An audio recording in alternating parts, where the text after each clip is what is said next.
এমন কোনো ডিয়ার নাই যেটা চুই কমপ্লিট করতে পারবে না। বল তোদের কি ডিয়ার? তাহলে এই রাস্তা দিয়ে ফার্স্ট যে ছেলেটা আসবে তাকে হাঁটু করে বসে তোকে প্রপোজ করতে হবে। ওকে ফাইন, আমি খেলবো। জুই হার মানার মেয়ে না।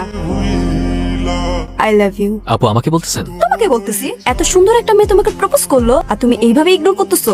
সুন্দর মেয়ে কোথায়? এই ক্যাম্পাসে সব ছেলেরা আমার পিছনে ঘুরে, আর তুমি বলতেছো কোন মেয়ে? এই ক্যাম্পাসের সব থেকে সুন্দর মেয়ে আমি। ও আচ্ছা আচ্ছা, ক্যাম্পাসের সব ছেলেরা যদি আপনার পিছনে ঘুরে তাহলে সব ছেলের কমপক্ষে রুচি 3 বেলা খাওয়া উচিত। তাদের মাথায় ঝামেলা আছে। আসি আপু। আরে তোরা সবসময় আমাকে দেখে এমন করিস কেন? আরে ভাই, কার সাথে কিভাবে কথা বলতে হয় তুই তো সেটাও জানিস না। তোর এই ঠুটকারেমি স্বভাবের জন্য ভার্সিটি সবাই তোর উপর বিরক্ত। আমি তো কখনো মিথ্যা কথা বলিনি, আমি সবসময় সত্য কথা বলি। সেটা কি আমার দোষ? এই ছেলেটা কে রে? একবার সরিও বললো না। আরে তোর তো ভাগ্য ভালো, ওর সাথে তোর কথা হয়নি। কখনো কাউকে ভালো কিছু বলেছে বলে তো আমার মনে হয় না, আর এজন্যই ভার্সিটি কি ওকে পছন্দও করে না। খুব ইন্টারেস্টিং কিন্তু দেখলাম ক্লাসে একা একা বসে, কেউ সাথে কথাও বলে না। হ্যাঁ, কিন্তু ভুলে কথা বলার বা ফ্রেন্ডশিপ করার চিন্তা তুই মাথায় আনিস না। সবাই ওকে ইগনোর করে, তোরও উচিত ওকে ইগনোর করা। আর এমনিতেও আমার মনে হয় না কোনো মেয়ের প্রতি ওর আকর্ষণ আছে বলে। হ্যালো, জি আমি। আমার কলমটা পড়ে গিয়েছে তো কি হয়েছে? তো উঠিয়ে দিন। আমি কলম উঠাবো?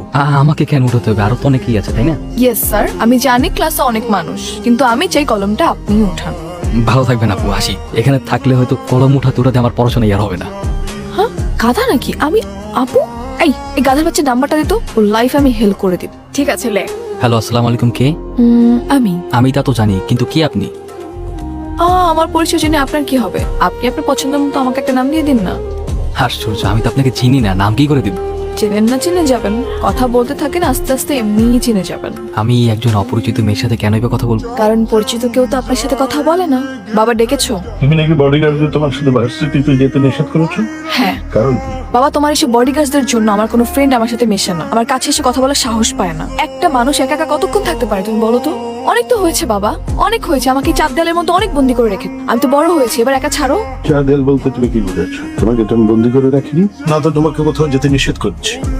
আমার মেয়ের লাইফ যাতে রিস্কে না পড়ে এই জন্য বডিগার্ড রেখেছি। আর বডিগার্ড রাখাটা আমাদের পারিবারিক রীতি। কাল থেকে তুমি বডিগার্ড নিয়ে ভার্সিটিতে যাবে, এটা আমাদের পারিবারিক রীতি। কিন্তু বাবা, তোমার এসব বডিগার্ডরা সেদিন একটা লোককে নির্মম ভাবে মেরেছে, বিনা দোষে কারো গায়ে এভাবে হাত তোলা রাইটস কারো নেই বাবা। বিনা কারণে ওকে শাস্তি দেওয়াটা যথেষ্ট লজিক্যাল ছিল। একটা রাস্তা থেকে আমার মেয়েকে প্রপোজ করবে, ওকে মেরে যে হাত পা ভেঙে দেয়নি, এটা কপাল। হ্যাঁ, ঠিক এই কারণে তোমার বডিগার্ডদেরকে আমার সাথে যেতে নিষেধ করেছি। আর তোমাকে বলে দিচ্ছি, তুমি যদি আমাকে পাঠাও ওদেরকে আমার সাথে, তাহলে কিন্তু ভার্সিটিতে জব অফ করে দিব, নিজেকে চার দেয়ালের মধ্যে বন্দি করে ফেলবো। অনেক হয়েছে বাবা, আর কত? তোমার এসব অ্যারোগেন্ট বিহেভিয়ার আমি নিতে পারতেছি না। আমি তো একটা মানুষ, আমাকে একটা ছাড়ো প্লিজ, ভালো লাগে না আমার এইসব।